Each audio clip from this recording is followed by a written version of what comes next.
À une vingtaine de mètres de profondeur dans les eaux froides des mers du Sud, au sud de l'Australie, un face-à-face amical avec l'un des prédateurs les plus effrayants de la planète. Les îles Neptune sont un rendez-vous gourmand pour les requins blancs qui viennent se nourrir des phoques en abondance. Les touristes, eux, viennent simplement se régaler du spectacle. Fantastic. Ce n'est pas effrayant, c'est fabuleux. J'adorerais le refaire, du moment que je suis dans une cage. Je pense que c'est important que ces gens voient que le requin blanc n'est pas ce dévoreur d'hommes tel qu'on le présente souvent dans les médias.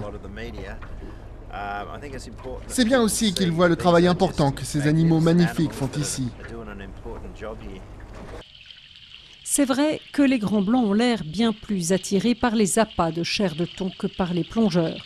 En fait, l'homme est loin d'être le repas de prédilection du requin blanc.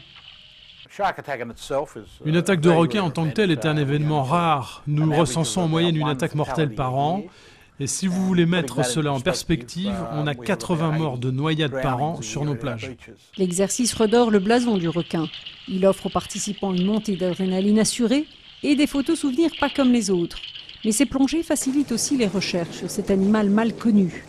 Andrew et son équipe suivent par satellite le mouvement de quelques requins.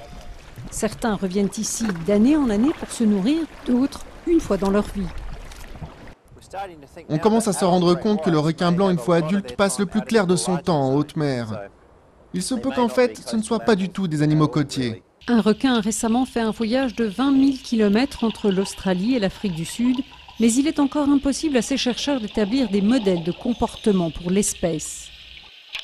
Il est l'heure pour les touristes aventuriers de rentrer sur la terre ferme, où après chaque visite de ce type, les requins blancs peuvent compter quelques alliés de plus parmi les humains.